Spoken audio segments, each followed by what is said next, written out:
Segue falando de movimentações políticas aqui no Jornal Jovem Pan deste sábado. Até agora, 44 nomes foram oficializados para o gabinete de transição. E para saber mais sobre essa troca de governo, vamos conversar agora com o cientista político Cristiano Noronha. Cristiano, bem-vindo mais uma vez, boa noite. Boa noite, Lívia, um prazer estar aqui com vocês.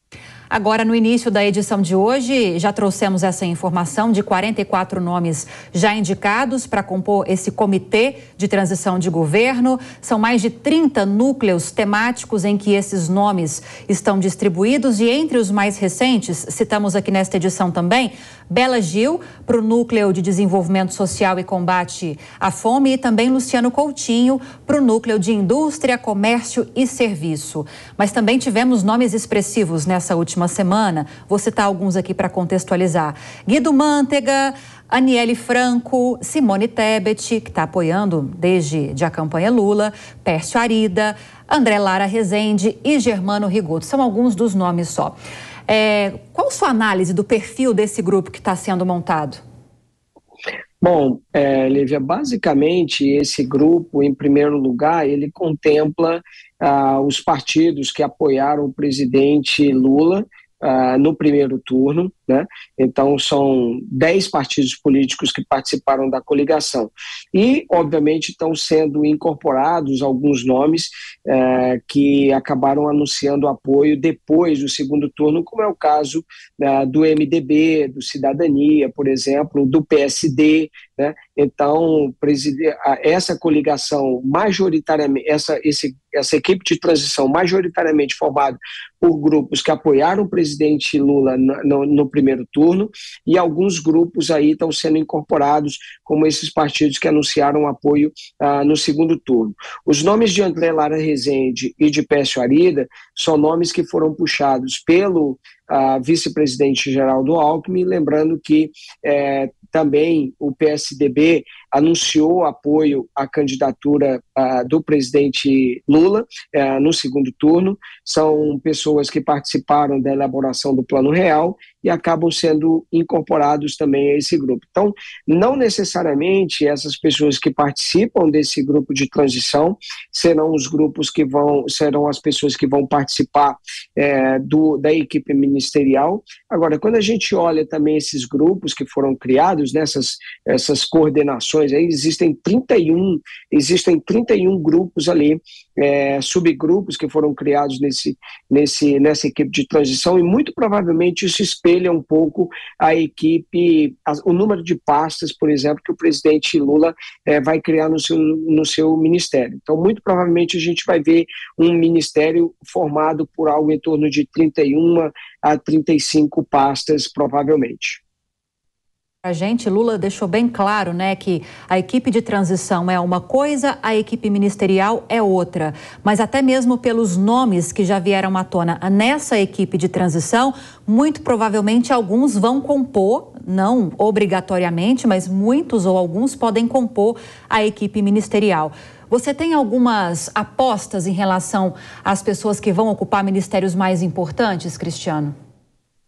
Olha, eu acredito que muito provavelmente Aloysio Mercadante, por exemplo, vai compor. Não apenas ele participa desse grupo de transição, mas foi o coordenador do programa de governo do presidente eleito, né? Gleisi Hoffmann também pode eventualmente compor também a equipe ministerial. A senadora Simone Tebet faz parte e também muito provavelmente vai incorporar a equipe ministerial. Eu agora não acredito que provavelmente nomes como Guido Mantega, por exemplo, irão necessariamente integrar a equipe do presidente Lula com posto ministerial, Lívia. Mantega, se não me engano, ontem ou antes de ontem, negou qualquer possibilidade de assumir, por exemplo, o Ministério da Fazenda. Mas veremos nos próximos dias as próximas movimentações. Agora, Cristiano, o Alfredo Scaff vai participar dessa conversa entre a gente também. Scaff, sua pergunta. Cristiano, boa noite. A questão do momento econômico, o Brasil tem se destacado pela rapidez em determinados ajustes que foram feitos aí pós-pandemia. e principalmente a questão do parlamento junto com o executivo, na questão do ICMS, que fez o preço do combustível despencar, e tudo isso passou pelo Ministério da Economia. Você não acha que está sendo muito demorada a questão do novo ministro da Economia, até para o mercado saber o que é que ele pensa? Porque o mercado é diário, muito flexível, muito dinâmico.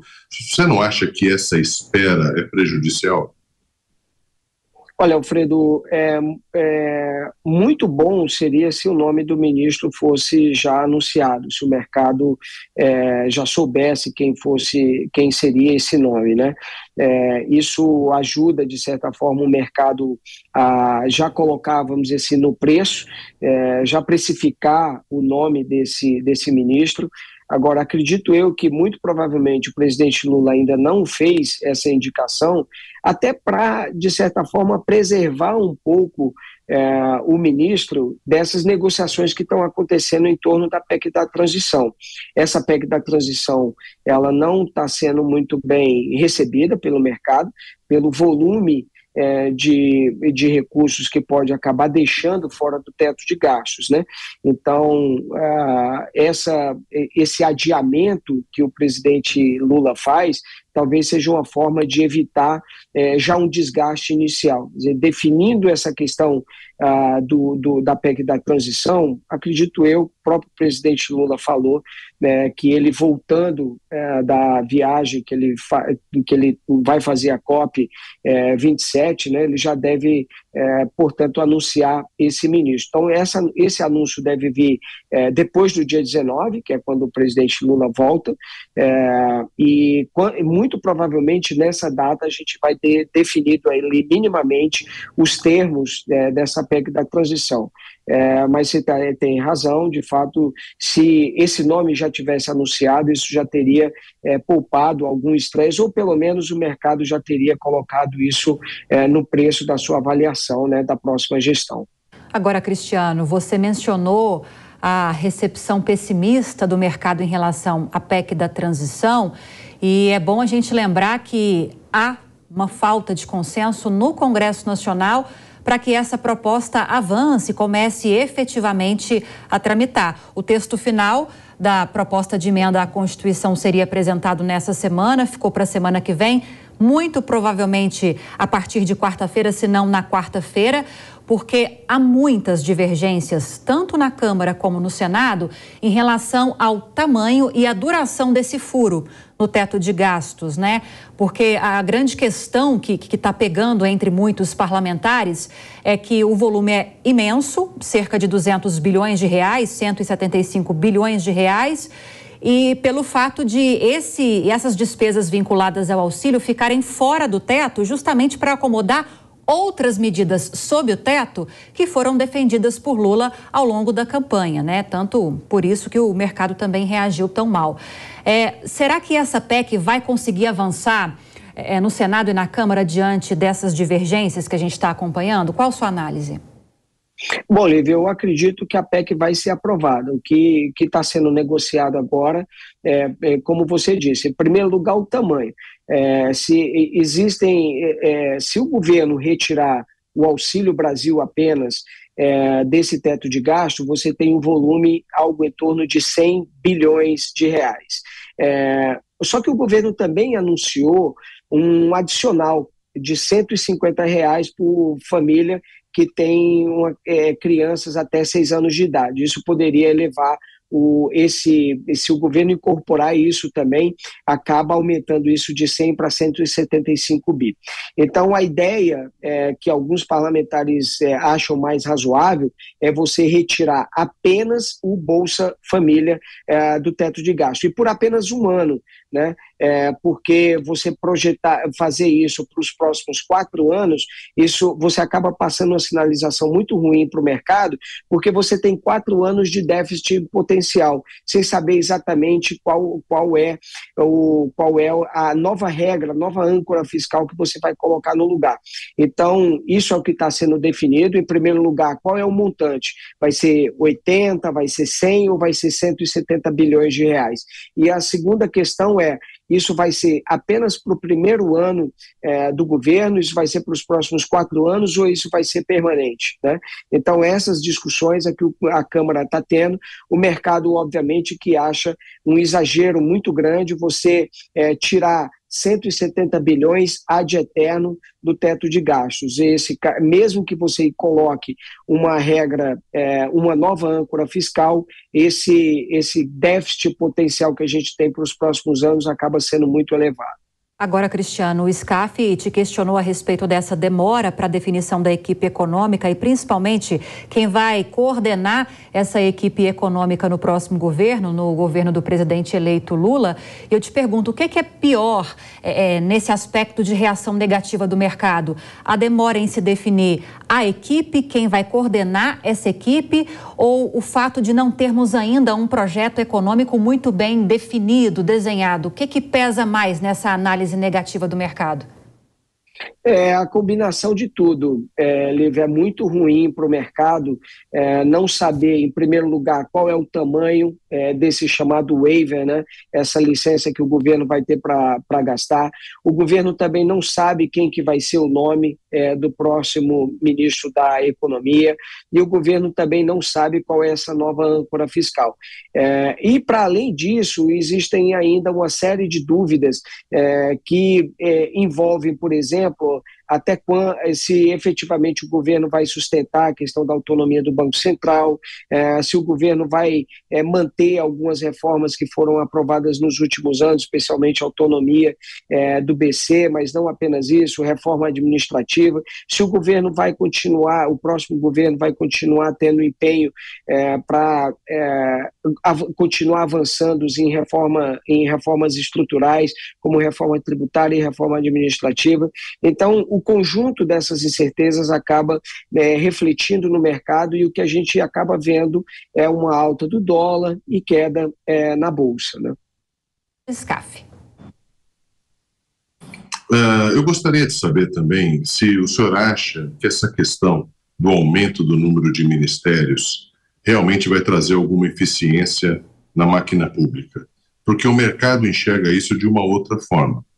E quando o mercado enxerga de uma outra forma, acabam que os investimentos no Brasil também acabam se mudando a rotina, acabam mudando toda uma rotina administrativa. O senhor acabou de dizer da questão da reforma administrativa. Como é que nós vamos fazer reforma administrativa com quase 40 ministérios? SCAF, essa questão do número de ministérios, eu acho que não necessariamente aumenta significativamente o gasto público, né? Até porque o número de ministérios, eles acabam arrastando caixinhas que estão no ministério e simplesmente levando para outro. O gasto novo que você acaba tendo é do ministro e do secretário executivo, basicamente isso. Por exemplo, vai recriar o Ministério da Indústria e Comércio, você tem ali a Secretaria de Comércio Exterior, CECEP, você está hoje no Ministério da Economia, você joga para o Ministério da Indústria e Comércio, e assim vai. Na verdade, um rearranjo desses departamentos, né? Então, não é basicamente o número de ministérios que o mercado está efetivamente preocupado, mas o mercado está muito mais preocupado com essa nova âncora fiscal e o tamanho desse waiver que o governo está pedindo ao Congresso Nacional. Isso, sem dúvida nenhuma, é mais preocupante do que se o governo vai ter efetivamente 30 ou 25 ministérios. Isso para o mercado é menos relevante hoje. Hoje o que acaba causando mais inquietação é quem vai ser o ministro. O governo vai continuar avançando em reformas, o governo vai continuar criando ou trabalhando para a gente ter um ambiente de negócios mais saudável, mais eficiente. É isso que o mercado tem mais interesse em saber. Inclusive, nós mostramos uma reportagem há poucos minutos, Cristiano, falando da importância, 2 reportagens relacionadas, falando da importância da reforma tributária. Foi uma das principais bandeiras do governo do presidente Jair Bolsonaro, que teve percalços, nesses 4 anos, principalmente a pandemia, que trouxe à tona outras propostas mais importantes que essa, pelo momento que que se vivia. Muitos analistas dizem que se essas grandes reformas, a administrativa que vocês citaram, a reforma tributária, não forem aprovadas nos primeiros meses de governo, dificilmente serão aprovadas depois. Você concorda com essa análise? Corremos o risco de ficar mais 4 anos sem aprovar esse tipo de reforma? Olívia, olha, todo governo tem que aproveitar o primeiro ano, né, de gestão, porque o primeiro ano é onde existe aquele período de graça ou período de lua de mel. Enfim, é um ano onde o presidente eleito, em geral, tem mais força política, disposição do parlamento e continuar avançando nessas reformas. Lembrando que no ano seguinte, 2024, a gente tem eleição municipal. E isso acaba envolvendo uma parte significativa do Congresso Nacional, acaba concorrendo a cargos eletivos, né? Em geral, 20% do Congresso Nacional costuma concorrer a esses cargos de prefeitos nessas eleições municipais. Então, o que o governo tem que fazer é aproveitar esse primeiro ano. A reforma tributária a gente já tem visto aí que ela está na agenda já há algum tempo. O ex-presidente Michel Temer avançou bastante nessa agenda. A gente já viu também propostas amadurecerem bastante nessa discussão durante a gestão do presidente Jair Bolsonaro, de modo que a gente tem uma boa perspectiva em relação a isso, mas é preciso ter, de fato, um empenho muito forte do governo federal em favor dessas reformas. Eu acredito que a gente vai ter alguma reforma tributária acontecendo, né? Tomara que ela seja uma reforma tributária ampla e não seja essas pequenas evoluções que a gente tem visto aí apenas nos últimos anos. Scaff, mais uma para a gente fechar? Cristiano, eu gostaria de saber o seguinte, nós tivemos nas últimas 5 eleições, 4 eleições ganhas pelo PT. Você disse do período de lua de mel do primeiro ano de governo.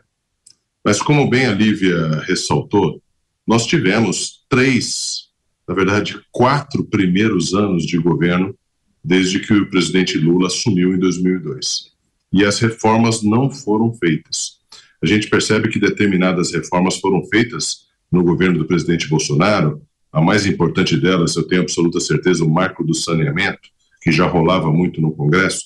Você acha que realmente nós teremos esse apetite de reforma depois que o partido do presidente Lula teve esses 4 primeiros anos de lua de mel e não realizou as reformas que eles podiam realizar? Não tinha pandemia, não tinha guerra, o Congresso estava a favor do governo, e eu acho que é isso que é um pouco preocupante, essa cultura de não fazer reforma. O que você entende que pode acontecer agora, 20 anos depois? Bom, Scaff, é importante ressaltar que no primeiro ano, por exemplo, em 2003, no primeiro ano do presidente Lula ali como presidente da República, né, foi aprovada uma reforma da Previdência, inclusive naquele ano foi instituída a contribuição sobre inativos de 11%. Foi naquele ano também, de 2003, que foi aprovada uma nova lei de falências, né? Então a gente teve algumas evoluções, alguns marcos importantes também que foram aprovados. Essas reformas acabaram sendo deixadas de lado, especialmente na gestão da ex-presidente Dilma Rousseff. Então, o que pode eventualmente mudar também nessa nova gestão é justamente a pressão da sociedade que a gente vê em favor de uma reforma tributária. Então, a reforma tributária, nesse sentido, o ex-presidente Michel Temer deu uma enorme contribuição, inclusive facilitou até que o presidente Bolsonaro conseguisse aprovar a reforma da Previdência no primeiro ano de mandato dele. Então, acredito eu que, muito provavelmente, a gente vai evoluir nessa direção. Acredito também que uma reforma administrativa vai acontecer. muito provavelmente talvez não seja a reforma administrativa tão ousada que o presidente Jair Bolsonaro colocou, mas acho que tem espaço para a gente evoluir em alguma reforma. O que eu acho que pode efetivamente pressionar o governo é a situação hoje externa, que não é muito boa. A gente enfrenta uma situação bastante grave, né, de um ambiente externo, com a guerra da Rússia e da Ucrânia, então isso é um fator que pode efetivamente pressionar o governo, e para além disso também a gente precisa abrir espaço fiscal para avançar em determinadas políticas sociais que o próprio presidente Lula está querendo fazer. Nada mais eficiente para fazer isso do que essas reformas estruturais. Então são nesses dois aspectos que efetivamente eu me considero como fundamentais que podem impulsionar essa agenda de reformas. Isso sem falar num perfil do Congresso que a gente elegeu, foi eleito, mais de centro e de centro-direita, que também pode contribuir para impulsionar essas reformas. Cristiano Noronha, cientista político, queria agradecê-lo pelas análises desses trabalhos do governo de transição. Seja sempre muito bem-vindo. Boa noite e bom fim de semana. Um prazer estar aqui com vocês. Boa noite e bom final de semana.